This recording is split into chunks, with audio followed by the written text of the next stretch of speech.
One more video. I am fascinated. Actually, for a time, I was going to New Age shops, buying crystals. Uh, I used to feel something with them, and it confounded my very conservative religious upbringing that was like, yeah, all idolatry is just worshiping statues and wooden things, and there's only one God, and that's it. Whereas biblically, they're never saying there's not other gods. They're constantly saying, no, no, no, King of Kings, Lord of Lords. He is the Lord of Spirits. God is the God above all. Everything else is just lesser beings.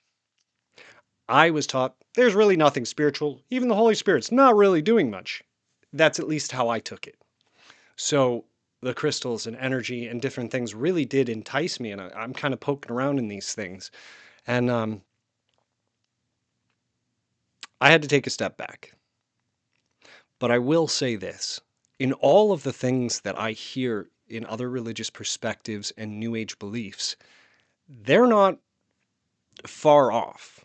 We need to be careful with them, but a lot of times they're almost always rooted in something biblical. You know, the power of positive belief. Like, well, if you have faith in a God beyond you, that He's going to work it out, He often does. Because I'll tell you, I was positive and I got destroyed. Power of positive belief did not work for me. But I found that faith in something outside of me, believing He's working it out, that's worked.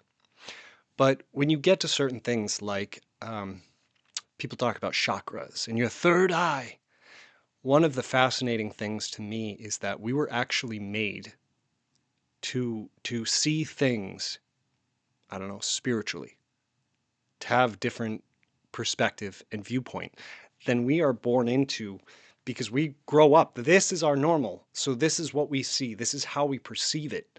There are some brain science that actually have talked about we actually see the world upside down through our optic nerves, and then in the back of our head it interprets that data, it flips it right side up, and we have no idea because this is our normal.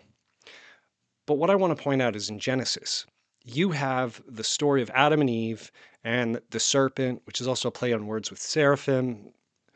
Um, you have Adam and Eve, and the first thing it says after Adam asks the question, it says that Eve, or they saw that the fruit was pleasing to the eye. They saw. And then as soon as they eat it, it says that their eyes were opened. So one set of our eyes, or our third eye, I don't call it that. We have a set of eyes to our spiritual being, ourselves, that was intended to see things and the beauty that God created. And where we get a lack of faith and fear and all of those things comes from when all we're doing is seeing with these eyes. Now, I will be the first to tell you, I don't feel like I see a lot of spiritual things. I want to, but maybe I come at it too scientifically. Because science says seeing is believing. Unfortunately, unfortunately, faith is a very different message.